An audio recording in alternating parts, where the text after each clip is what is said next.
Welcome everyone who's here in person and also those who are on Zoom. I'm Catherine Wilhelm. I'm the Executive Director of the U.S. Asia Law Institute here at NYU Law School. And I have with me today Carl Minzner, who is Professor of Law at Fordham University and a longtime scholar of Chinese law and politics. Before I introduce him more fully, I just want to make a little reminder that tomorrow we have another live program. Visiting Professor Ben Liebman will be speaking about the challenges of studying China in the current circumstances, including all the COVID travel restrictions and so on. This conversation will also cover other difficult to study places.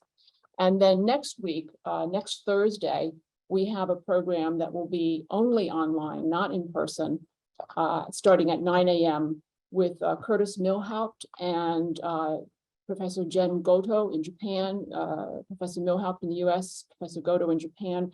We'll be talking about the debate over new forms of capitalism in Japan and the US. And so I hope you all consider joining us for those programs. So today's speaker, Professor Minzner, is well known among people who follow China. He coined the term China's turn against law, which I can tell you somewhat regret. It will be on your epitaph, on your tombstone. But to capture the shift that he was noticing at the time around the Beijing Olympics and later, even before the rise to power of Communist Party General Secretary Xi Jinping, to show a shift in policies and in attitude. He's author of the book, The End of an Era, How China's Authoritarian Revival is Undermining its Rise. And he's currently been researching the impact of demography on China and also other countries in East Asia. So if there's time, we may touch on that a bit as well.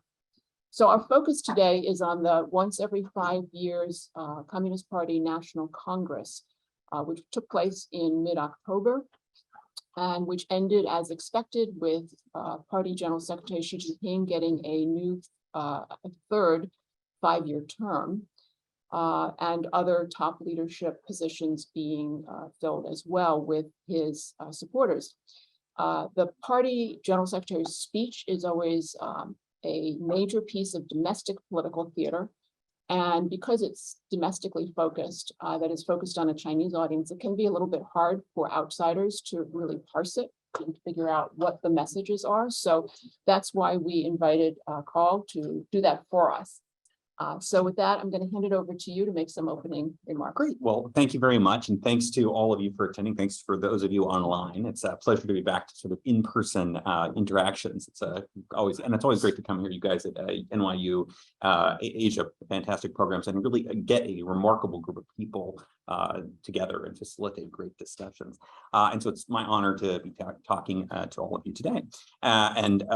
Just as mentioned, the 20th Party Congress in October saw Xi Jinping confirmed for a third term as party leader, as expected.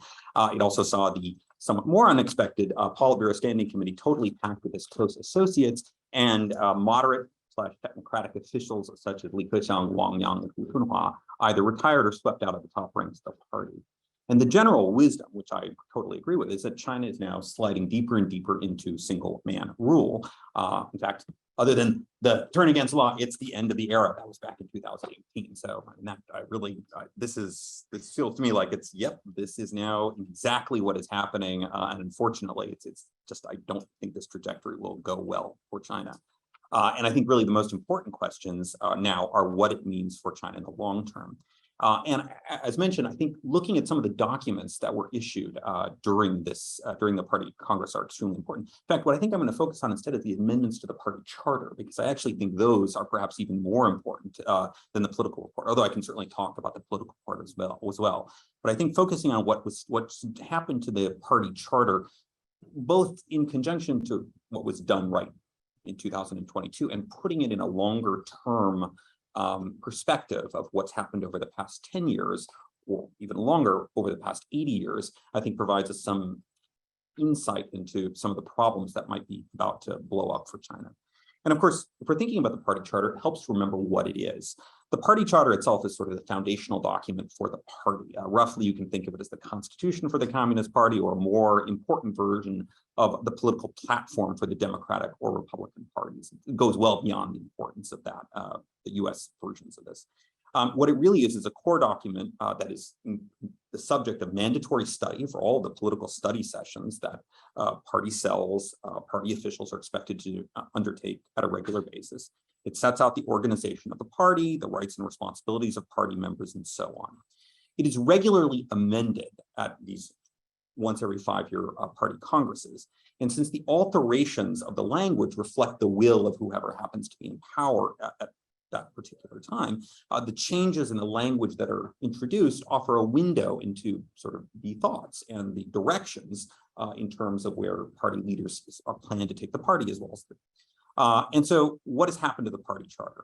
I see 3 things in particular that have caught my attention, and not all of these are not all entirely new. In fact, some of these are direct continuations of things that took place since 2017. But I'm going to walk through the 3 of these first, and then maybe try to point out why I think these are important. The first trend, which is pretty obvious, is sort of the continuing strengthening of Xi's personal place at the center of China's political pantheon. So if you think back to 5 years ago, the 2017 Party Congress, 19th Party Congress, which was right at 5 years after Xi came to power, that was when you saw, we call it now Xi Jinping thought, but it's really, it's Xi Jinping thought on a new era of socialism with Chinese characters, so a very long and lengthy name. And that was put into the party charter itself to indicate the preeminence of Xi's political thought as a guiding ideology for China. Now, this in and of itself isn't strange. Every Chinese leader before Xi has also had his pet ideology dropped into the party charter. So you have Mao Zedong Sixiang, you have, that's Mao Zedong thought. You have Deng Xiaoping Li Lun. You have the Sangye Daibiao, that was the Jiang Zemin theory. Notice it doesn't have his name associated with it. It's just referred to as the Sangye Daibiao. And then you have the Keshui Fa Jiangguan, that's the Hu Jintao approach. And notice also that doesn't bear Hu Jintao's name. Those are clear signals. When those terms are put into China's party charter in the prior iterations, they're an indication of the relative level of importance of that particular figure. And unsurprisingly, neither Xi Jinping, neither Jiang Zemin nor Hu Jintao have their names personally attached to that theory that's dropped in the party charter, and that's pretty significant. It's indication that their political position is not as high as either Deng or as Mao. What happens in 2017, of course, is that changes. All of a sudden, you get something bearing Xi Jinping's name dropped into the party charter itself as sort of a guiding philosophy for the party, and that is raising sort of in a very sapiential, like they're playing, they're putting, it's not exactly Mao Zedong Sixiang, but it has Xi Jinping name and it has Sixiang thought in there. So you're getting very close to kind of putting, Xi's philosophy the same level as Mao. Maybe not quite, but it's higher than Jiang, it's higher than Hu. Is it surpassing Deng? Good, interesting question. But that was 2017. That was a clear shift that took place there and an indication of how Xi's own role in the system was going on. What's happened in 2022? They've now adopted something else, which is the 两个维护. It's the 2 upholds. And that is an instruction that you have to uphold General Secretary Xi's position as the core of the party central committee and of the whole party, and also to uphold the party central committee's authority and centralized unified leadership. You stick that in there in addition to sort of Xi Jinping's philosophy by name, and you've taken yet another step closer to indicating how much the party is revolving around one single individual. The second shift that I'll mention is the second and third ones are other linguistic shifts in the party charter. One is the increasing use of the term 斗争 or struggle that's been ramped up within the party charter itself. For people who know Chinese, you're going to sort of be like, oh, I can almost sense this. But of course, for Americans, if you don't know Chinese, you're like, well, struggle, why is that important? First, let me talk about the numbers. So the party charter itself, again, it's been amended every 5 years. So party charter 2002, 7, 12, et cetera. Number of references to douzheng in those earlier versions, it was 6 in 2002, 6 in 2007, 6 in 2012, goes up to 9 in 2017, goes up to 13 in 2022. So there's a numeric escalation in the use of it. But more, that's the numbers, but more importantly is the way in which it's being used. So prior iterations of the party charter used it in sort of a more anodyne fashion, our revolutionary struggle against vast feudalism. We need to sort of, party cadres need to struggle against illegal acts within the party. What's happened more recently, partially since 2017, but also more increasingly now, is you're actually starting to get it used in a different way. You're like, it's how to describe it in English. It would be, we need to look back to the past. We need to look back to the Maoist era, and we need to like 发扬斗争精神，增强斗争本领. And that's more of an express call to sort of look back to prior traditions and begin to derive. So I should translate you. We need to. Yeah, sort of. Go ahead.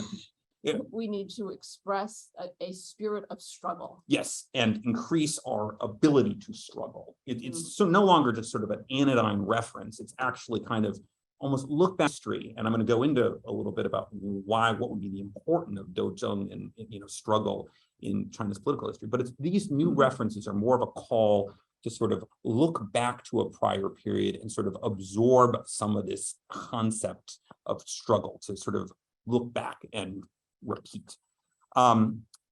That's the second shift. Again, I'll explain why that's important in a second. The other interesting shift is the increasing use of Zhonghua, which you're sort of like, well, that just means Chinese nation. 2002, only 3 references. 2017, 10. This one, 15. And you might think, well, this is odd. It's the, in some ways, it's the Chinese Communist Party charter. Why would it not have lots of references to Zhonghua? And one reason to remember is this technically is the Communist Party charter. It's a, this is a class-based, historically, class-based revolutionary doctrine. And so what about the references to nation is a little bit, doesn't necessarily correspond with communism. But what specifically happened since Xi Jinping's come to power is you're now beginning to get sort of a pivot back to national identity as the motivating national identity, nationalism as the motivating principle behind what the party is. So back in 2017, you're already seeing phrases like revival of the Chinese nation or calls on the party to promote traditional culture. This is from a party that back during the Maoist era was trying to suppress traditional culture, forge national consciousness, promote national values. So there was already some steps down this path in 2017. But nominally, they were still talking about the Sinicization of Marxism and so forth. What's happened in 2022 is you're getting some really interesting moves where Marxism fusing it with traditional Chinese culture. So I believe, and I had mentioned this was a trend I picked up in my book as well back in 2018. It's a slow pivot, in my opinion, of the party away from communism, socialism as the nominal ideological basis for party rule to something that's more like ethno-nationalism. And so I think I can pick up, I think I see in these linguistic shifts, this slow pivot where, and look, communism itself is in some ways problematic for China. Do you really want the proletariat rising up? Do you really want revolution? Chinese party is in a different position now. And so I think the pivot back to sort of a more ethno-nationalist basis is kind of a key shift that's taking place slowly behind the scenes within the party documents. Now, why is all this important? And the real key reason why I see this important is I see echoes of the 7th Party Congress in 1945. People, and they're going to say, what do you mean the 7th Party Congress in 1945? If you flip that, again, these party congresses happen at a regular basis, more regularly since 78, but they did happen beforehand. And in 1945, there was a key party congress in which Mao formally put his personal stamp on the party charter in a very unmistakable way. The amendments to the party charter in that year did 2 things, among others. First, multiple thought goes into the party charter. Second, douzheng gets added to the party charter as a key foundational principle.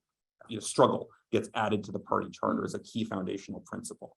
And that reflects 2 shifts within the party that dominate over the next 3 decades after 45. The move to one-man rule, with Mao ruling over and above the party itself. If you think about, the 50s and 60s, Mao began to sort of, he was elevated at different points above the party. And the second trajectory is the use of struggle, both against external enemies, but also against internal enemies, as a quasi-permanent feature of Chinese politics. These include large-scale national movements in which particular enemies are, the class enemies, national enemies. You think of the anti-rightist purges of the 1950s, you think of the Cultural Revolution. Those are the large-scale movements where you are deliberately encouraging struggle and you're deliberately pitting different groups of Chinese society against each other. And that's a component of Chinese politics during that period. It also includes small-scale struggle sessions. You're encouraged to sort of dojang within your work unit or your school against the people who are deemed problematic. Both of those features of Chinese politics largely faded with the birth of the Reform Era after 1978. China moved away from single man rule. It moved away from continual struggle within society at large, or the state encouraging struggle as a feature. In some ways, Chinese state and society both stabilized. But I think the key question now is not just whether some of those older practices will come back, but how much, how quickly, and in what form. And this isn't just me making stuff up. Where does Xi Jinping take the new standing committee immediately after the party Congress concludes, the 20th party Congress concludes? He takes them to Yan'an, which is the location of the party Congress. This just happened like 2 or 3 weeks ago. And then he issues statements saying, the 7th Party Congress is an extremely important place in the history of our party. It showed the right direction for the party to keep moving forward from victory to victory. He apparently also praised the Yan'an rectification, the Yan'an rectification campaign, which was a highly coercive ideological thought reform campaign, unifying the party around Mao himself, purging the party ranks among those deemed to be under foreign, i.e. Soviet influence at the time, and some killed. So when I see these shifts in the party charter taking place now, I don't think these are just random. I think Xi is intentionally deliberately building on China's own tradition and its own history, and sending some very strong signals. Now, it is important to realize what hasn't happened yet. For all of these things, and many of us were watching what was going to happen in China at the 20th Party Congress, we were looking at, would the party chairman position, the Dang Zhuxi, which was also a position that Mao had held, would that get revived? Would the whole Xi Jinping, the political slogan associated with Xi Jinping, would it get shortened to Xi Jinping Sixiang, Xi Jinping thought, which would be a direct analogy to Mao Zedong thought? That didn't happen. Party chairman position didn't get revived. The Xi Jinping thought didn't get revived. And there was no giving Xi Jinping the title of Renmin Lingxiu. This was something actually one of your, Li Ling, sort of one of your former NYU, she made this point on Twitter, and I think Li Ling, I bet you're watching. I think this is a very important point, is that some things didn't happen. Moreover, notice there's still some things in the party charter that are very interesting. So there's the whole "党禁止任何形式的个人崇拜." The party stands against any form of cult of personality. And then there's some other language sort of that was adopted in the wake of the early Reform Era period, sort of turning their back on some Maoist policies. But those things are still in the charter. So one way you could say is, well, some things have happened, but still other things haven't broken down, or there hasn't been that many changes. And I'm somewhat sympathetic to that. But the real worry for me is when I see all of these shifts, and then you see the personnel shifts, and you see the slow evolution of the party charter, the direct and intentional historical references, I just can't escape the conclusion that China is continuing to steadily slide backwards, deeper and deeper. And political zombies, once thought dead and buried, may be starting to move once again. And I'll stop there. I'll throw open a couple of interesting questions that we can talk about. But I think, big picture questions, and I have some thoughts on these, but I'd also be interested in hearing your thoughts as well as everyone else on that table, is what else could change? How much further could existing norms and institutions break? How far could Xi Jinping begin to ascend above the party itself? Who and what will they be struggling against? Who is the target of both internal and external struggle? And what are the effects of these shifts on how the party operates, how China is governed, and what are the effects on society at large? I'll stop there, but it's probably more interesting just to have a conversation. So our future holds a lot more ideology than before. The obvious question is, given that there was the possibility for Xi to be named party chairman, the possibility for the title, the informal title of the people's leader to be placed on him, and this very unwieldy long name for his ideology to be shortened into a more powerful, Xi Jinping thought, and those things didn't happen. Why didn't they happen? China is sort of essentially black box politics. So, you never know exactly what's going on. I don't have any particular insight into that. I'll just throw this out. This is just speculation. I have no evidence of it. I mean, look, you had to cleared out all of the other people. You had to get people to retire. You had to sort of a range of other changes. Two upholds has to go in. Is there a bargaining process that takes place within the party about, you guys step down, we'll get, you don't get this right now, but we'll step down in terms. So there could be some still, but even if you conclude that's what's happening now, I think the logical thing is, well, what about another 5 years? What about 10 years? What about 15 years? So I guess I'm less convinced by the idea that something didn't happen now means that it couldn't happen in the future. Or I just think that, big shifts are happening at each step now. And it's really just what would be the next step that happens after this. How important, though, are these they're almost flourishes, right? I mean, real power, he already has the power that he needs to do whatever it is that, to mobilize the whole of society to move forward with his political vision, right? So whether he's called the people's leader or not, he has the power. So he may not want things like this, which draw attention to the single role and could create an impression of friction with, as you say, the language that remains in the party charter against having the kind of one-man rule that we had under Mao Zedong. So it may be a strategic choice and also something that has no significant real-world consequences. So I mean, I guess I'm not totally sold that he has all power. I mean, I do think he's like the single most important person on the stage right now, but I do think how to describe this? If you imagine the way that the political study campaigns, China, it's a mass, the Chinese Communist Party, 90 million people, vast bureaucracy, the study campaigns, the political operations that begin to sort of, with it like a drumbeat, instill people with what's the reality, what's the political line. Those are based on certain political documents and particular phrases that get repeated over and over again. There is a very visual, when you in 2017 start to sort of put Xi Jinping's name in there next to Deng and next to Mao, but not next to Hu Jintao and not next to Hu Jintao and Jiang Zemin aren't in there. That actually is a very important signal.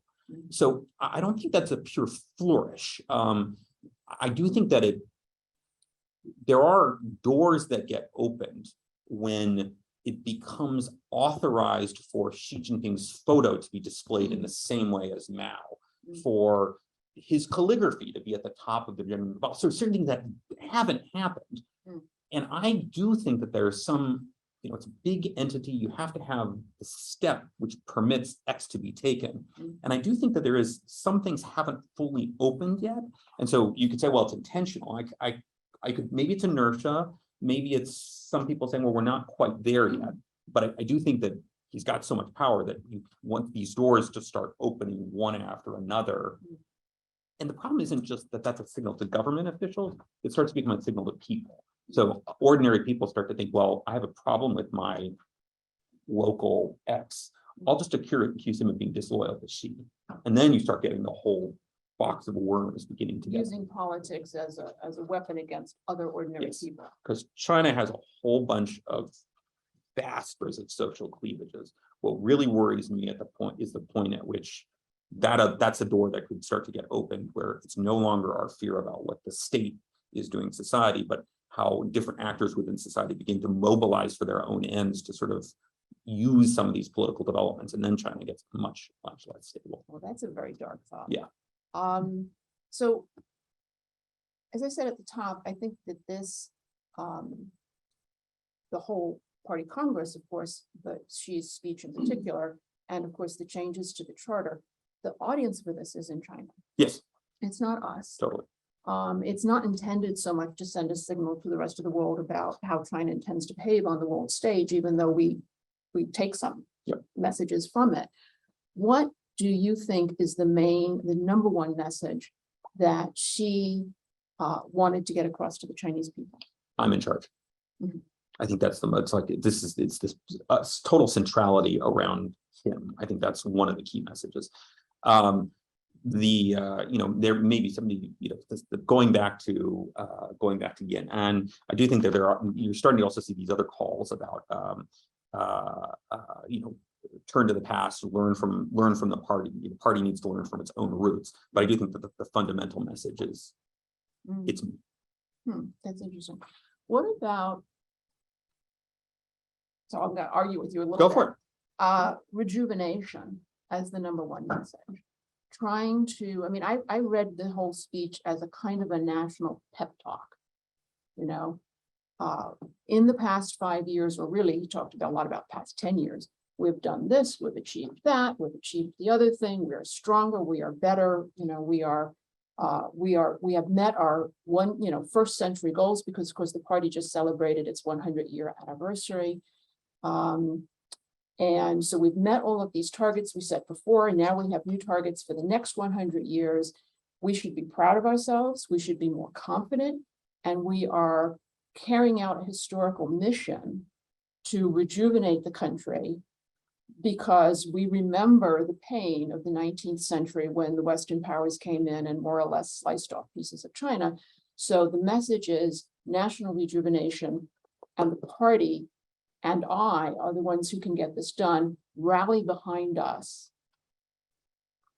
So I think you're sort of right. I think that is an important message. How to describe that? So the political report itself, his speech, is him reporting on the last 5 years. So part of that, I think, is reflecting this is what we have done. The message about national rejuvenation in the 2012, when he first comes to power, the first step, what he takes the standing committee to sort of do immediately afterwards, is to go visit the new exhibit of national rejuvenation in the newly renovated National History Museum. So I think you're correct that that's a message, but I would sort of say that is kind of a message that he has been sending. And so I'm kind of deciphering this to try to figure out what's the message going forward. And so that's part of why I think the visit to Xi'an, I think the party charter amendments are almost setting things up for what's going to be the next thing that's coming down the road. But you're correct. I do think that sort of this element, the national rejuvenation, that part of that is also, I think, then reclothing the party in the language of ethnicity and nation even more closely than it was before. Right. And that you're still seeing that in there too. That's the references to Zhonghua and so forth. But yeah. Right. Yeah. No, I think that does fit in with what you were saying about the appeal to nationalism, which is quite strong. Right. Yeah. So what political constraints does she still face? I think oftentimes, and you're not asking me this, but I know some people, there was this whole thing about, different factions and like the CYL, the Chinese Youth League. I don't really believe there are a couple other people on Twitter as well who made this better than I have, but it's like, I just don't think that there are other factions now. I think he is now on top. He's sort of totally crushed everything else. And maybe underneath him, you have different people who are competing for his attention or loyalty in different ways. But I don't think that there's discernible factions that are constraining him. Now, in terms of like, what are the constraints that he has? This is where I start to worry that I think he is running into the constraints that an increasingly one-party rule begin to run into, which is bad information. People don't feed you. People start to play up and tell you that everything's okay. People kiss butt in order to get ahead. I think all of those things are the things. And moreover, I do think China itself is starting to face real external constraints in terms of economic growth slowing, COVID problems. So there are these constraints around him in terms of the external environment not being, and including, conflicts with the United States and other countries. Those are external things that are creating problems for him. And internally, I think the governance model that they've adopted, or that it's increasingly being adopted, will itself begin to generate its own form of drag and problems for the system. Real world constraints, Real but world. not political constraints from within the party itself. I wish I could point to something, but at the moment, I just think, maybe inertia. I mean, I do think he faces this problem where, people may just drag their feet because they don't want to do things. And so then you have trouble motivating people to carry out but it's not, what would be the checks? Yeah, I can't. One thing that is interesting is that this is the first time that Xi has had his own people in charge of the Zhengfa, which is the political and legal commission that oversees the courts, the prosecutors, the police, the Ministry of State Security. So the whole apparatus of the law and politics system, for the first time now, is filled with, led by his appointees. And of course, partly that follows on the rectification movement they just carried out over the last 2 years that culminated right before the Congress in suspended death sentences being handed out to a whole group of senior figures in this political and legal system. So do you think that will have, what do you think that will mean, if anything? Right. So I was listening to somebody else who was making the point, saying that, one of the things, that's happened, she used the term permanent purge, which is to say you begin to have situation. Somebody might have been citing Brzezinski or something, but the idea was that, at some points in various, Soviet or other systems, you start to have the system where you bring people in to assist you, and then you begin purging them, and the new people come in, and then you purge them, and that you think, well, that's kind of very unstable. But if you're the person at the very top of the system, it creates this kind of permanent uncertainty within the system, which is perhaps useful. And so on that front, one of the things that I'm kind of interested, I don't do finance stuff, but there's a lot of people have been pointing fingers at Wang Qishan and sort of the People's Bank governor. So sort of some of the, Wang Qishan was like one of the key people running the disciplinary inspection, campaign, the anti-corruption stuff when Xi first came in. And apparently the finance people are now saying, well, actually now the people who had sort of raised up are starting to go down. And so one interpretation of this is it's not so much about who comes in, it's just we're going to be regularly, if you're at the top and you're intending to be there for a while, you don't want any individual person to feel too secure because you want to keep that, uncertainty going. Right. Well, the system also starts to, since a system like this relies so heavily on surveillance, then you have to worry about whether the people who are collecting all of these secrets are also collecting secrets on you.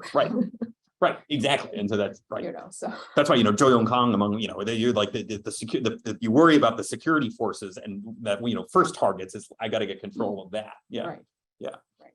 So we have a number of questions online, but we also, I think, probably have some questions in the room. So while you get yourself ready to put your hands up, Amy, would you read the first one you showed me that was posted online? That was an interesting question. Actually, there are a couple of ones sort of responded to your ideology shift, my opinion. So one of them is by George Rosenwick. Is that Kevin Root has just published a piece arguing that Xi Jinping is giving a distinctively Marxist flavor to Chinese politics.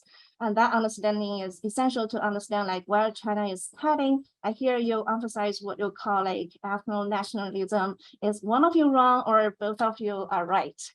And so that's actually, so Josh, that's actually a great question. And I'm not fully certain. I guess the short answer is China could go right, it could go left, or it could go both at the same time. You can have both a right and a left-wing, dictatorship type. So if I'll just rephrase what I heard Josh ask, which was that you could is Xi Jinping going to steer China back to Marxism, a left-wing ideology? And I was saying, well, one of the trends I'm seeing is a steering back to ethno-nationalism. And actually, I had a particular footnote in the original version of the book. I was kind of grappling with communism itself. There's kind of a problem for Xi in terms of what do you want to ground China ideologically on? And I do think that sort of the ethno-nationalism is a clear clearly it's moving in that direction. Precisely because if you look at some of that language that I said from 2019, it was the 筑牢, or it's the forging 中华民族共同体意识.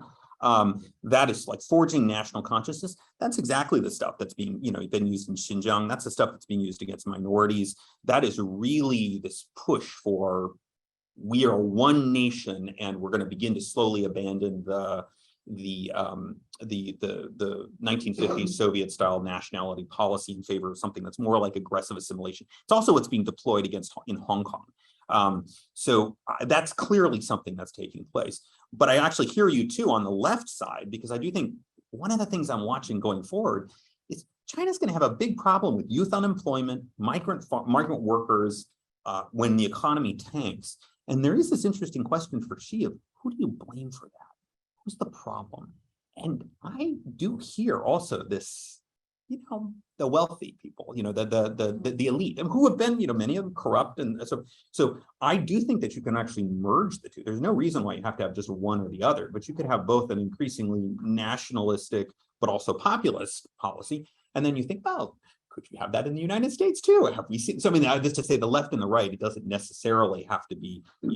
People might selectively draw from one or the other, and maybe both at the same time, because might be looking for internal enemies because you have problems, and you need to figure out who the target is that you want to go after. Do we have questions in the room? So this might be a little bit off topic because it's not technically a party issue, more like a party controlling the judicial organ of China.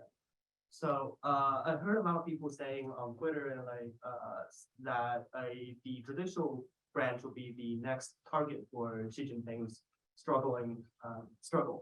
So although the current Chief Justice Zhou Qiang has been regarded as one of the supporters of the former President Hu Jintao because they come from the China Youth League, but he's been saying in the past 5 years that Supreme People's Court is under control of the CCP. It's not an independent judicial organ, or is a judicial organ, it's a political organ, things like that. So I wonder, what do you think about the future control of the party over the judicial organ? What will it be like? If gonna have a regression back to decades ago when there are veterans coming into the court and appointed as judges? And do you think these are strengths because of back then we don't have enough educated scholars, legal scholars, or is that's a demonstration of party having the full control of the judicial system? No, I mean, that's an excellent question. You'll actually, it's a great segue too, because in fact, one of the debates, this is the earlier paper that Kathleen had referenced, was that I had just, Turn Against the Law was that piece that I wrote back in 2012 was looking at some shifts that had taken in 2008, 2009, 2010, when the party was very aggressively sort of emphasizing sort of mass line, sort of non-professional stuff. And then just as you mentioned, with the rise of Jiutang, there was a shift in 2012 to sort of a more emphasis on sort of professionalization and so forth. And in fact, this is where I can segue also to the political report. The space given over to legal stuff within the new political report is much longer than in 2017. And so one interpretation would be, well, there is some commitment to, law and the like.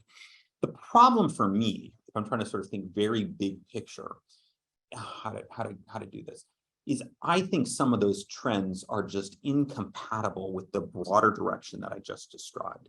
And one way to think about that is, let's go back to what happened after 1945, after the Seventh Party Congress.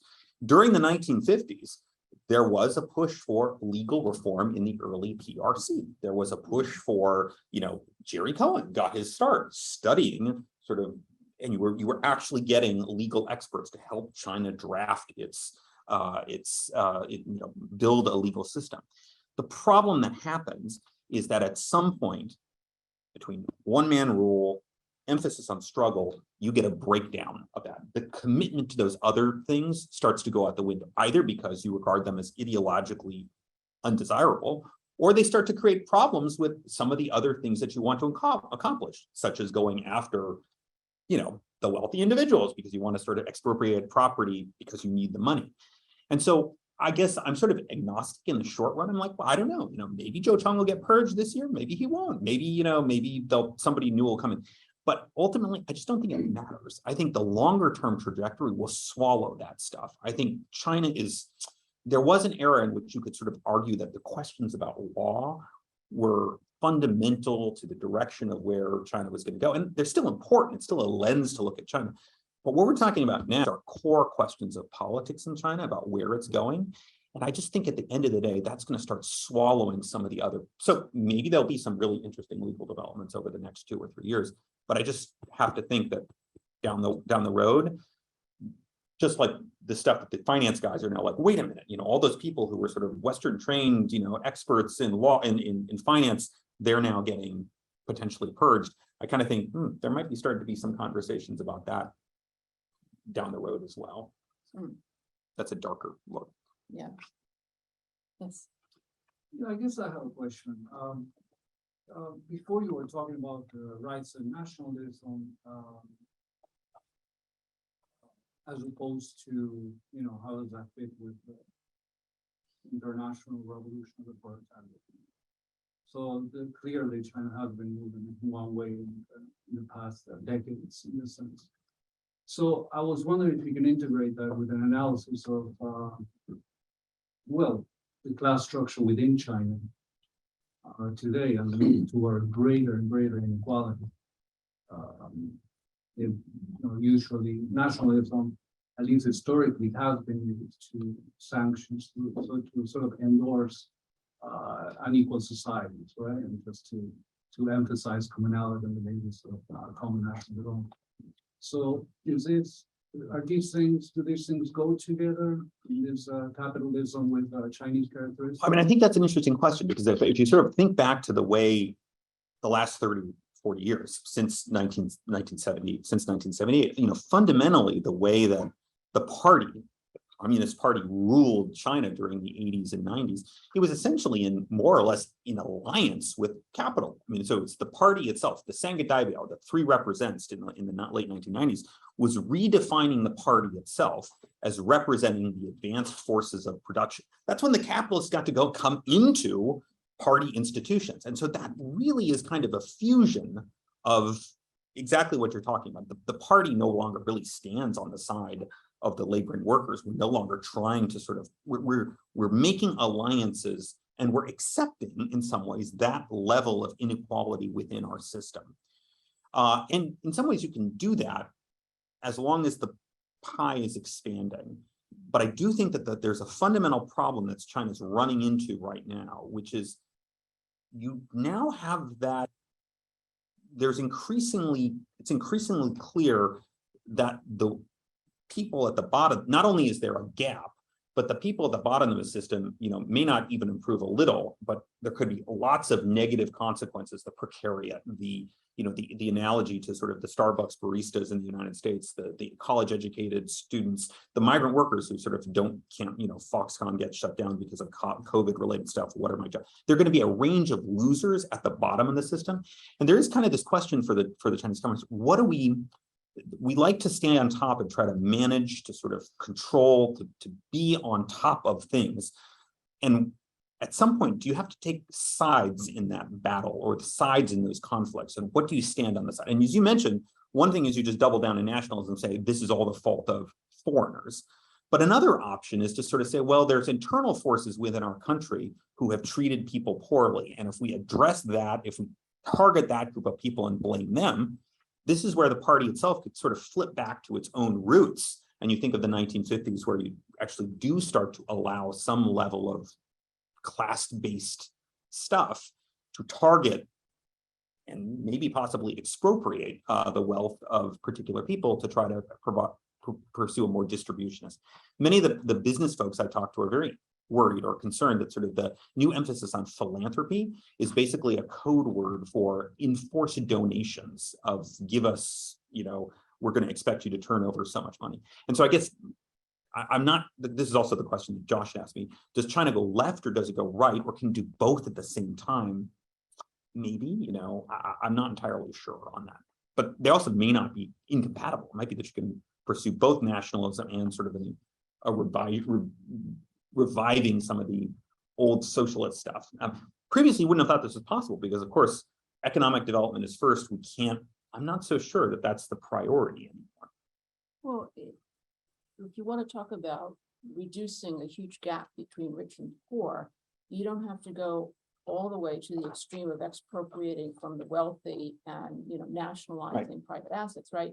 You could do something more within the realm of what is considered acceptable globally of having a higher tax rate on the wealthy, right? You just have policies, tax policies, financial policies, possibly, you know, wage guidance, things Laws that on property, you know, property tax. right, Yeah, exactly. things that force more equitable distribution across society without having to single out as class enemies the owners of the companies. I mean, that would be quite awkward because those people didn't become rich capitalists during a prior regime. They became rich capitalists during the Communist Party's regime, right? And some of them So it does have to say Hu Jintao's regime, and so some of this is them a are way in which you could start party to members. right. Some of them are party members or they're members of other official Right. bodies, right? So we don't really need to go all the way to that extreme, right? To talk about redistributive policy. Well, see, I mean, this is the interesting question because I think your question is entirely logical, which is, couldn't China build up institutions in order to address these sort of latent problems? You could improve your legal system, you could improve your tax system, you could sort of create clear and transparent rules in order to figure out how you want to pursue that kind of redistribution policy. My read is the party doesn't want to do that. It likes the flexibility, it likes the discretion. It's tactically useful to be able to say, this person, you know, Jack Ma or somebody, whoever's that person, we want to make sure that we get something from them, but we don't want to create some sort of norm that's clear and publicly available, precisely because that might bind us in the future when we don't want to do it against this other person. And I think that's one of the core problems of entire legal development in China is that the party's reflexive desire to sort of retain that gray zone, to retain that flexibility, actually undermines their ability to sort of develop any kind of, you know, binding norms that, as you point out, could actually be useful going forward. Right. Well, actually, one of the more, I thought, insightful comments that I've heard of dissecting the party Congress recently, I was listening to a CSIS webinar recently. Right. I think I've got the right one. And Jude Blanchett said something to the effect of, well, Xi Jinping is all powerful and has purged his enemies, but he doesn't have enough power to pass the property tax. What's up with that? So you're saying it's not that he lacks the power to push through a property tax. You're saying he doesn't actually want to push through a property tax because he would rather have the total discretion to be able to lean more on this source of revenue or that source of revenue than to have an evenly applicable set of tax rules that would extract the revenue that is needed to be able to increase the payments to the very needy. So, I mean, I do think fundamentally passing some sort of evenly handed applied norm across the system requires you to have the institutional capacity to sort of make sure that that thing is evenly applied in every village throughout China. Well, they have a great deal of institutional capacity. Well, but they're I think they have mobilizational capacity. I think the mobilizational capacity is you can sort of tell the party cells down at the local level, this is your top task right now. I think, you know, having institutional legitimacy and autonomy where that rule is obeyed, and it's not just dependent on what the party secretary at the moment wants to do, but it's just that building that is not something that's done in one day. It's not there is a whole process by which that type of thing is built. I just don't think the party itself, the way it developed, I don't think that's the strength of the Communist Party. It can mobilize for a particular goal. It can have a couple of top goals, but I think that where you build that, it's just like you can't just, Xi Jinping can't snap his fingers and just say, oh yeah, I can just make that, I can make China a rule of law nation overnight. It's not, if you wanted to, how would you? Right. So the distinction you're drawing, I think, is really critical. Day-to-day law enforcement in a neutral and consistent way versus one-off mobilization against a clear target. Clear target, or even just like one or two, like the targets where, like, you know, tax one-child policy. We want, we're gonna evaluate you on an annual to see whether you hit these new numerical targets. That's something the party can do. It has the institutional structure to do that. But having a tax code and having But like, that wouldn't be the party that would enforce the tax code, it would be the government. oh, and you're telling me that the Chinese Communist Party now wants to let the government develop as an independent sort of entity that can sort of have those kinds of norms. I think that was what was the thrust of the sort of the 1987. That's what got killed off in the late 80s and the 90s. You sort of lost that ability. You had that possibility of maybe allowing those kinds of norms. They've got half developed. That was all the people you and I have worked with over the last 20 years that were institutions that were sort of half formed that could have developed, cut down in their prime. And so now you've lost that. You can't just make that come back. Can I ask a follow-up question from you? Because I keep thinking about your statement about China, maybe even moving to the right and to the left at the same time. And this is the kind of thing that we can expect the Chinese state to say. But then again, the Chinese states are a lot of very enigmatic and contradictory things. So, okay, but while it's true that maybe the right and the left touch at some point, if they're extreme enough, it is a logical contradiction to actually move at the same time to the right and to the left.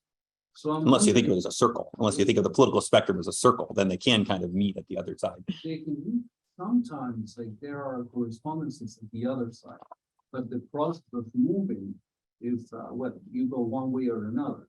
Mao, had a very clear statement about the necessity of the revolution, which was essentially moving to the left in time and solving the contradictions that remained after the national democratic bourgeois revolution, right, against imperialism.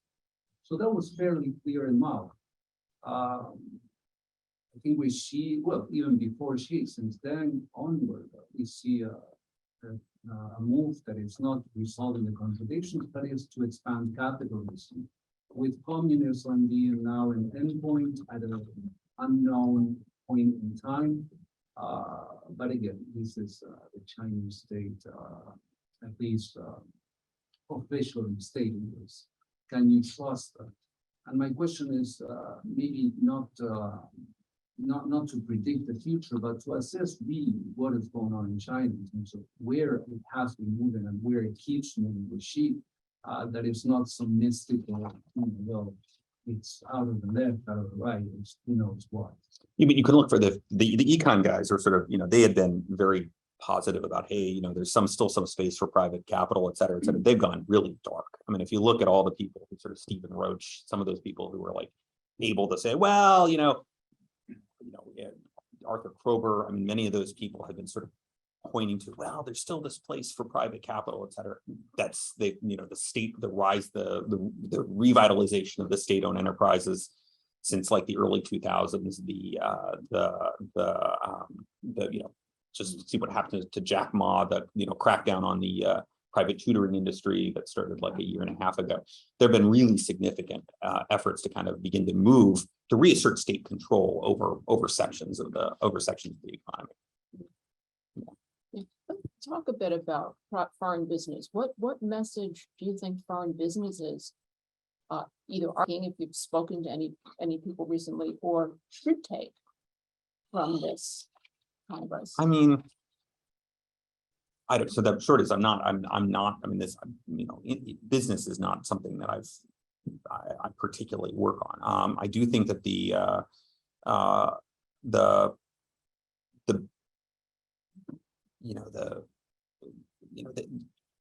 going back 15 years, I mean, there had been this hope, among the foreign businesses that sort of as China opened up, where there's going to be a greater space for foreign capital and but starting with the rise of the state-owned, the industrial plans, the development of national champions, I think people started to think, oh, this is actually increasingly a more difficult environment for us to operate in.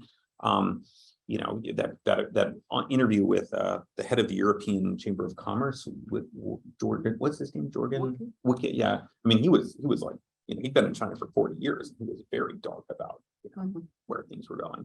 I think people do see that there's less and less space. There's still space to do stuff, but I just don't think that they look at it as like we are going to have an expanding piece of things. And in fact, if national priorities shift, or if the political, one of the clear things that I think people are waking up is the idea that politics is in command.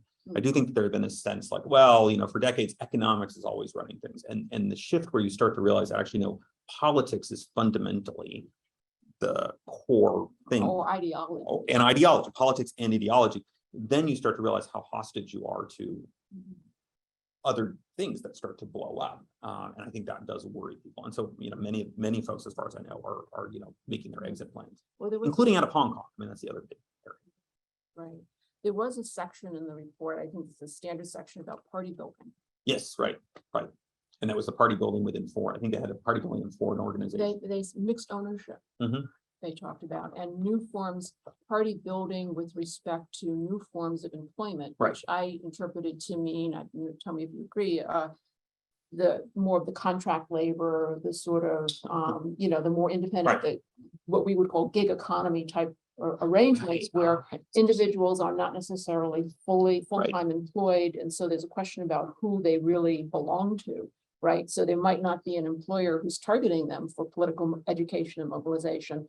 They don't want to have any groups that sort of fall between the cracks. Totally. Everybody needs to be caught up in some way or form in the party building movement. Yes, I totally agree. I mean, I think that when you mention that, I'm like, oh, that's quite interesting, because I do remember that back in 2000, this is 2007, 2008, they started to realize that there were employers such as Walmart that had sort of large labor groups within China that were essentially outside of any sort of party organized union. And so they made that unionizing drive within those entities. And Walmart sort of initially resisted precisely because they're like, oh, well, we can't have unions. But then they realized that actually it's a PR, it's a communist, it's a party sponsored union, and it's not going to give it, we're okay with that. Right. But that does reflect that idea that the party has to sort of get involved in every entity where there is any source of organization, any organization outside the organization itself is a problem. And you're absolutely right. That would make sense with the gig economy.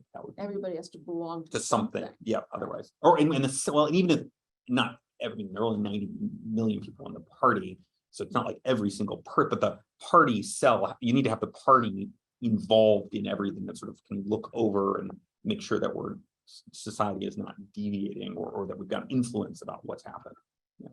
Amy, can you give us some more questions? Yeah, sure. A couple of people ask about sort of the traditional value of Chinese and sort of the fusion of Marxism and Chinese traditional value. One asked how sincere he is, how serious he is, and the other one is just the Marxism itself is not Chinese at all. So by standardizing the whole thing, it gives legitimacy to the regime. And also Margaret Wu said, how about Taiwan? How does this rhetoric focus on Chinese own tradition impact next steps China will take towards reunification? So a lot of questions. Yeah, I think break those down. I think you're absolutely correct. I mean, one of the biggest problems that she has is that currently, communism has a very specific face, and it's a bearded German guy, and that's kind of like, wait a minute, if this is so. I do sense that there's a slow. It's a slow effort to kind of just change things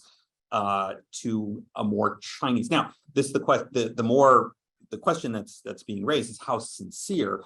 Look, I mean, I don't think you're hearing the quotes of Confucius. You're hearing the invocations of historical.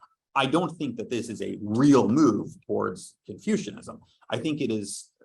There's a gradual sense that if we can erect something that we call we can create traditional Chinese culture, excellent traditional culture. If we can erect that, we can say this is what we are, and that foreign stuff, whether it is American liberal values or other trends from other countries, we'll be able to say this is us, that's not us, that thing is foreign, and we can reject it.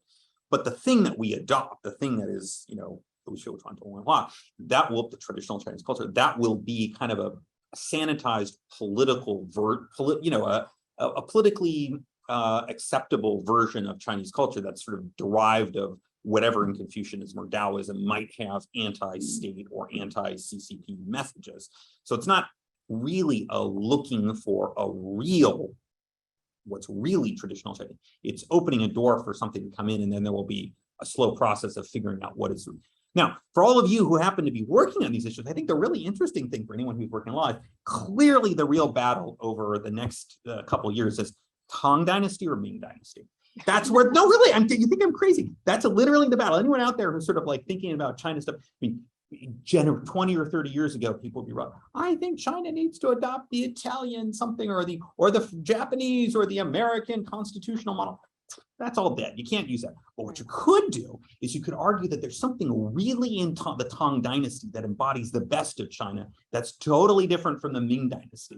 And that'll be the interesting thing for everyone who's Chinese. You'll be able to start to have these great discussions until that's all gets politically censored at some point. What you're saying is use coded historical Yes. references Yeah. to be able to promote cosmopolitanism. Boom.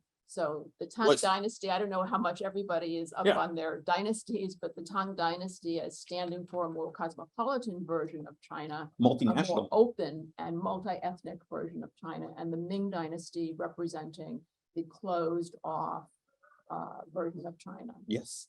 And there's some interesting stuff coming out of CAS on this, where of course people are like, oh, Ming Dynasty. I'm like, no, Chinese soft power, Tang Dynasty, great culture, Tang Renji. I mean, you don't call it Ming Renji, you call it Tang Renji. You call it So yeah. Chinatown. the word, but you read the reference. Chinese version of Yes. Chinatown is Tang Renji. Yeah, right, exactly. It's the Tang. So anyway, being that I think that'll be the interesting battle going forward over like what is really traditional, what is China, and China has lots of different things, but that'll be one of the. So the question that people had asked was like, is it sincere? I don't think it's sincere. I think Xi is using it in a particular way, but it then also opens up something for other people to use it. Just in the same way that public interest scholars in the early 2000s were like, well, administrative law means X, Y, Z, and therefore we need. I think there'll be a new set of battles because Chinese people themselves are grappling with what will move our country forward, what will address the issues that we face today, and I just think the discussion will start to evolve in a different way. So that's a long answer. Right. Yes. Oh, actually, I have two questions. One is regarding the COVID policy, and the other is you mentioned before the Taiwan problem. Yes. Yeah. And the first one, why do you think the Chinese government still stick to COVID zero policy, even if it already resulted in social instability with the economic going down and personal freedom being restricted, and people are disappointed more than ever? And why do you think would be their justification? So I think there are two key reasons. One, it is true that there are certain problems that China, low vaccination rates, ineffective vaccines, problems associated, and there will be a lot of. When I was in Taiwan from 2019 to 2021, Taiwan controlled it astonishingly well, just as the way China did in the initial stages too. When Taiwan made the decision to open up in the last year, there were a lot of deaths of older people, and this is what happens. And so this is a real, don't underplay the fact that China, there will be consequences when it will happen, and this is going. So that's one answer. Is I do think Chinese authorities are honestly fearful about those consequences. But the other reason is Xi Jinping declared victory over COVID back in 2020. There was a big, ceremony, and we won. And so if I won, how can I lose? I mean, there is a real problem associated with how you back off of an existing policy, particularly when it's been so identified with a single leader. And I do think that the problems associated with COVID policy are a reflection of the difficult and problematic policy implementation decisional processes that are going to begin to affect China. Because once have policy identified with a single leader, whether it's the Great Leap Forward, the Cultural Revolution, COVID policies, it is very difficult to begin to change them. And lots of bad things can begin to happen to a country, China, before they get shifted. And I'm really worried that, what you're seeing right now with COVID, this might be an indication of sort of even more serious problems to come down the road. Yeah. Sorry. Oh. I hope not. The second question. Oh, Taiwan? Yeah. Yeah, I'm really worried about Taiwan. That's rough, because that's exactly where, and Margaret was asking the question too. I mean, I do think that once you start framing, you know, ethno-nationalism, once you start single, I mean, the really, think of Putin in Ukraine. Putin was in for 25 years. You know, you have a total echo chamber that develops. Think of like the scene where he's calling all of the military officials to sort of support, and everyone's quaking in their boots. The information totally bad about whether or not Russia would win. Russia launches a war that's like utterly destructive, totally contrary, you know, no interest, very bad results for Russia itself. But you can have that happen when you have one person at the top. And look at some of Putin's speeches from like 6 months before he launched it. There's a whole, the ethno-nationalist, this is, you know, the unity of Russia and Ukraine. I read that and I feel really uncomfortable about that, because you start to see how the same, not only the rhetoric, but the decision-making process could lead Beijing into some very bad choices that would have incredibly bad ramifications for Taiwan, for China, for the world. And yes, so I'm very much worried about that. I have a question. So the first one is on ideology. So I see a lot of inconsistency in what is being proposed. For example, they emphasize the rule of law, but they also emphasize Confucian value. But Confucianism itself is against the rule of law. Another example is emphasis on traditional values. But then if the party wants to go to the left, then we think about Maoism. Maoism is against traditional values. There is anti-traditional campaign. But also, I don't think that if we really go to Maoism, then because Maoism calls for people to constantly revolt to keep the party in check. So that seems to be a threat to the party rather than like helping the party. So I think to what extent do you think that ideology is merely an instrument for the party to control the people rather than a true ideology? I mean, I do think that you're right. I think the leaders themselves are sort of casting about for different ideological tools. Is it rule of law? Is it Confucianism? Is it, you know, is it traditional? They're looking around and they haven't fully settled. They were you were using one thing at a particular period of time. Now you decide you don't like that much, you're going to be, and there is like a lot of inconsistency. I also think your point about full-on Maoism is a really important one. There's one key thing that has not happened yet, and that why, although it's the end of an era, it is still not, we're not fully back to the Maoist period. And that's exactly what you said, is that the Maoist period, you did have the top, you had Mao himself calling on people to come out into the streets to attack his enemies and opponents of the day. And that was mobilization, campaigns, you guys, your students, going after us, the teachers.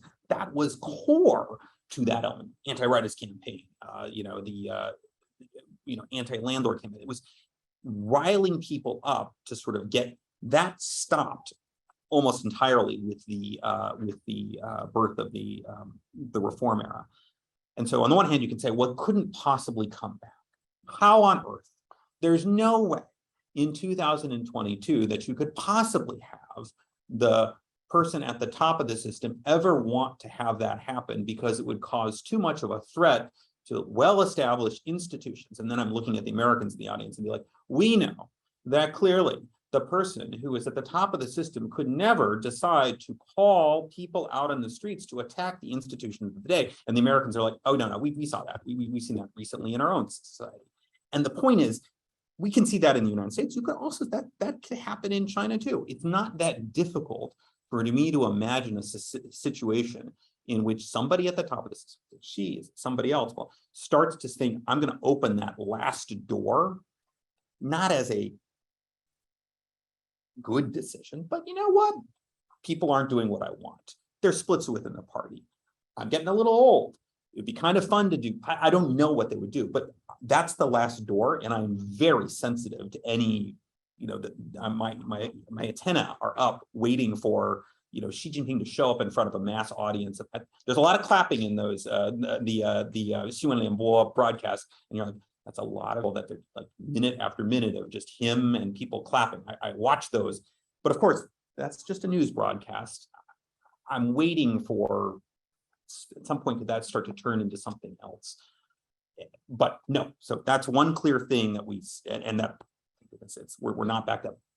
I feel like well, now we're back to one man rule, lifetime blood. What else could start to happen? That's what I'm worried about. And there are people who would buy it.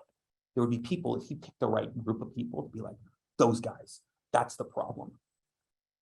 Some people in China would be like, sure. Just like some people in the United States would be like, oh yeah, coastal elites, those people. Shanghai people. Something like that. Shanghai Ren. Yeah. Yes. Slightly off topic, but I think it was back in May or June, you wrote for Foreign Affairs about Chinese demographics and declining birth rates and sort of the darkening picture there.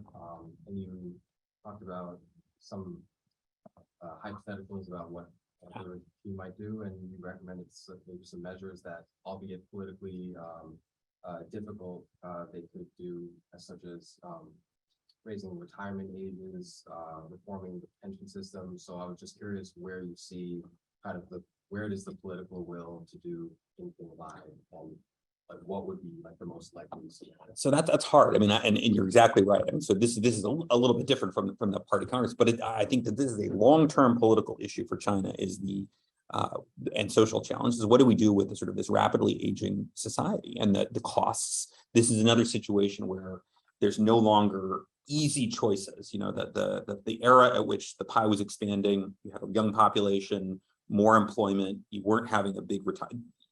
The pie was expanding, things are easier. I do think the aging is a new challenge that will start to create winners and losers. And that question of like, the people who are your age in China are worried about not being able to find jobs. The people who are older want to keep their pensions. There are tensions there in terms of what do we use our money for? Do we cut that in order to give these people more? And I think that's the type of situation that the Chinese authorities themselves have a real problem handling. And I do think that I worry that in the current environment, it's the answer is kick the can down the road. And you sort of don't, until then it becomes a very big problem. And then what do you do? The other thing that I'm worried is that, and this is not just China, you can sort of see it in Japan too, is there, in response to the demographic stuff, there is the blame the women situation. And I think probably if you're on Chinese media, you can sort of see, and there's you guys aren't having children. You need to have, and that's not just China, that is a whole bunch of other societies as well, including democratic systems such as Korea. And I kind of see that now starting to come out of the mouths of Chinese government authorities in the same way that it was coming out of Korean and sometimes Japanese, but it's also a one-party state. And so you kind of wonder what the blame the women thing starts to turn into when the party now has lots of levers that it could pull on this front. And of course, people point out, hey, Politburo, nobody, no female, no women on the Politburo. So yeah, there are other scholars who sort of looked at this, but I'm sure if Chinese women will be more attuned than me about the things they're hearing coming out of official or quasi-official accounts. I did a word search of the speech for women. It only came up twice. Oh, really? Huh. Once in reference to party building in all kinds of organizations, including women's federations. So women's federations is, a mass organization. So that's an official body. And the other was a sort of offhand reference to protecting the rights and interests of women and children. Right. That's it. Yeah. So nothing more to respond to any of the current issues around sexual harassment or any of the other, which are being debated. And we just had the passage of a new law, or I should say, a revision of the law to protect the rights and interests of women, which didn't do very much in those regards. Right. And I think that's actually one of the hard, particularly as you start to pull back the sort of traditional Chinese. Look, I mean, again, it's not to say about China, but there, when I talk to people in Taiwan and people in Korea, they will say, look, there is a big problem within our own governments where people just sort of say, who's going to take care of an increasingly elderly population? It's the women. Who's going to, take care of, the society and government sort of put more responsibility on women. And it's like women are just like, screw it. This is too much. I don't want to. And I kind of see the same thing happening in China. And I just wonder, what's the PRC going to do in response? And one answer is, well, we could go back to the 1950s and we'll lots of money into kindergarten, and we're going to sort of sponsor, you could talk about, you could say, hey, in Taiwan, what's emerged in Taiwan Hong Kong and South Korea. It's foreign nannies coming in. You could imagine mass shifts to immigration policy that begin to sort of is China going to do that in the current environment, or is it going to be like those 23-year-old or 27-year-olds who aren't married? The real problem is them, and if we could just really encourage them to sort of get married and have children, I kind of worry that In that order. yeah, right, because they don't. That's also they don't want the single, IVF not being available to single women. This is where the whole traditional value stuff starts to come back, because it's like, well, you Yeah, know, they're not budging on that. Right. There is a reference in the report to boosting birth rates. Yep. There's no there's no further details about how. There's a reference to reducing the cost of having children. Right, and that was part of what they were doing last, starting with the crackdown on the tuition on the school for-profit tutoring stuff. That was like, it's a very heavy-handed, but they're kind of trying to respond to some of these pressures. The thing I really worry about, and it's the problem, is I could totally imagine somebody doing this, is somebody at the upper reaches of the bureaucracy be like, our problem is the birth rate, and what we need to do is to start baking numerical fertility rates into the KPIs, the target responsibility systems for local officials. And what we'll do is we'll just say, we're going to evaluate you guys on, like, we want to hit you, China's fertility rate, maybe it's 1.1, maybe it's lower right now, but we're going to just say, you got to be 1.5, you got to be 2. And you got to figure out how to rate. And then, you get promoted if your jurisdiction goes up. And how do you promote birth rates? Well, this is where people will start in Taiwan, Korea, Japan. You work on baby bonuses. You give more kinder. None of those work in those societies. It doesn't shift. It doesn't budge the thing in the slightest. And what worries me in the Chinese case is that if you got a bunch of men running the system, people would start being like, well, let's see, I need to get my numbers up by next year. What if we just shut down abortion in my jurisdiction for, or I don't know, we have any form of birth control. Right, exactly. I mean, somebody could start doing stupid stuff just because they want, or they'd be like, we'll just have mass marriages. Or the other thing they do is they put the pressure on the men, say male party cadres won't get promoted unless you actually have. So you could indirectly start to use the men, and then you start screwing around. That's going to really screw around with family relationships, where like you're going to rely on, that would be another thing.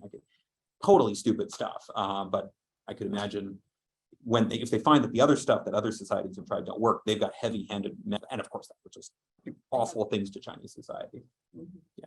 Yes. I have something interesting to share. I was engaged several months ago, and I received a call from Xibei, and they asked me, when will you get married? When will you have children? So they're starting. Interesting question. So I was engaged. I'm not getting married. And this is not a single case. Several of my friends told me after they got married, they really received call from Xibei. How recently was this? Was this just within the last couple months? Yeah, or something? And they're just asking right now. It's just like, we just want to know. It's okay. Was there any sort of incentive offered, or was it just kind of like, we just want to know? Yeah, it's like, the typical thing. Yeah. Yeah, right. Yeah.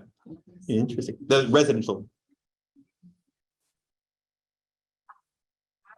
Living in Shenzhen, but I originally from Yunnan. Ah. But some of my friends who live in Yunnan received the same call. So you get the call from Minzner.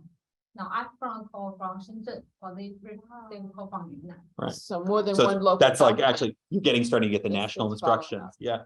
Okay, so one in the back here, and then this man, you first. One of things like this, educated in China, the Chinese people into the high college, maybe if I want to get in China, they're asking how to marry. And it will come back to what you said about the traditional culture. So China is now use a traditional culture to ask them to get married. And I have another question about Shanghai lockdown. And it seemed like the state was going to a state of exception without declaring a war. And this model of Shanghai lockdown was happening now all around China. So it seemed like the Chinese government was putting the whole country into a state of war. So the what to whom? Right. I think that's, I mean, my understanding is, Li Qiang, who was the party secretary for Shanghai, this was, I am faced with this question of whether or not I am going to go up to the Politburo, whether I will be elevated within the party. That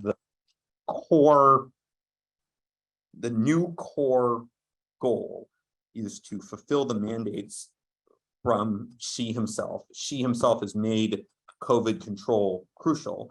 And then it's just the absolute, I'm going to do everything immediately without necessarily having prepared to make sure that goal is fulfilled. I think that's kind of the problem. I think that's kind of an indication of where things will go in the future, as loyalty to Xi and sort of making sure you implement his policy priorities. I understand that there was another meeting on COVID issues just this morning, and I think there was also indication that there may be like a big lockdown. I don't know if it's for Guangzhou or what, but I think that this is where, if you think back to the 50s, it was Dajia, it was Daqing, it was these for younger people, it was like, Mao has made an agricultural, we must reach agricultural sufficiency, or we must do something with respect to industry. You do everything in your power to either reach that and sacrifice everything else at the same time, or you at least fake it and you try to sort of make it look like you're compliant. I think increasingly those things will begin to blow up more and more in China. And previously, if you go back 20 or 30 years, when the party was not ruling China with the same touch, when Deng didn't want to be personally involved in every single, my priority doesn't live or fall on whether or not, Minzner does X or Y. You would have more flexibility. And the problem is, I think that kind of flexibility within China is going away as you end up having the more ideological, and as you get the more attention to what one man is saying, I think you're going to see more dramatic skewing on this way. And I'm worried about it. So we only have a few minutes left. So I'm going to take your question and then one from online, and then we'll close out. So my question was on the reflexive identity of the party. So you've explained helpfully that there is a lack of publicized or stabilized institutional because of the party's desire to retain reflexive identity. I wonder if that has any internal implications on the party internally itself, because obviously party factions reflects, and if we accept that there is a more sort of constant shift of power, would that be a good thing, sort of holding strong that rule to account? I would say no, because essentially I think the growth of, there's a big debate on terms of sort of the growth of norms within the Chinese political system, within the party itself. My view in the post-1978 period is that I have to be careful because people always misinterpret this. There were partially institutionalized norms in the 80s and 90s and early 2000s that developed. These are not unbreakable norms. They are partially institutionalized norms associated with age, associated with retirement, associated with not having a cult of personality. So there were certain things that just sort of over the 80s, 90s, and 2000s, it was just not done. That's not to say that it couldn't be broken. It's not to say that, when, Jiang Zemin held on to the power 2 years longer, then that held on to the military position longer than he should, et cetera. But there were things that, thanks to moving the society thanks to certain figures within the party starting to say, we're going to govern in a more institutionalized way, you began to see certain norms kind of develop. Then they began to reverse. They began to reverse partially because some people, including Zhang, including others, wanted to begin to break things, and she wanted to break them every more. As things break, they continue to break further and further. And what you're seeing in 2022 is certain other now we're really back into full-on one-man rule. And I think your question is, is this a good thing? And my answer is no, because if you continue on this trajectory, you will at some point end up back in the 1960s or so. And then you have to think Liu Shaoqi, you have to think Lin Biao. That's where top leaders end up dead.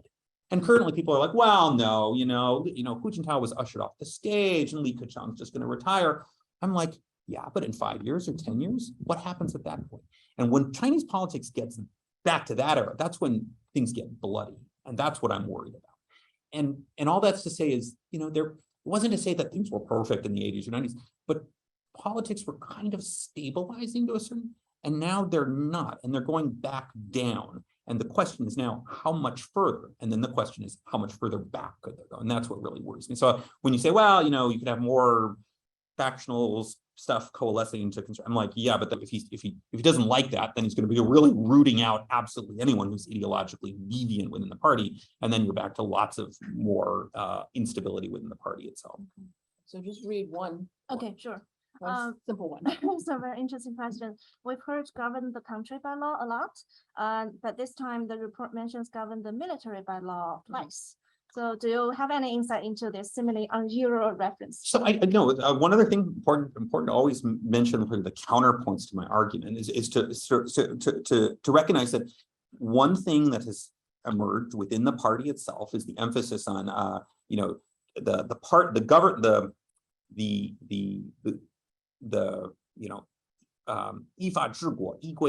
it's the rule the country according to law, use regulations to govern the party. So there is, and this is an important thing, is that there is some emphasis, particularly in recent years, on sort of creating a regulatory structure to govern the party itself. And this is a counter position where somebody could say, and there are Holly Snape, very good. There are a lot of people who sort of are talking about the growth of regulations within the party itself. And so I would sort of say this is also pointing to, well, the military should have regulations to govern. And the question there is, how much does this develop? How much further can this go? My shorter answer is, this is where first you're going to see the party stuff begin to swallow the state. But in the long run, I believe that these trends that I'm talking about with respect to the party will begin to sort of lead to the destabilization of those rules and regulations within the party, because I kind of think that is still inconsistent with the overall trajectory of where China will ultimately go. I'll stop there. All right, well, we'll have to end there, but this has been terrific. Thank you so much, Carl. We've covered a huge amount of ground, and you've flagged a number of things for us to keep watching in the coming months as we start to hear the results of these follow-up Party Congress study sessions. And of course, the 2 meetings in March will also fill out further the new picture of exactly who is leading which departments and who is the whole team that Xi Jinping has lined up. So thank you all so much for coming today. Thank you. Thank you. Thanks a lot.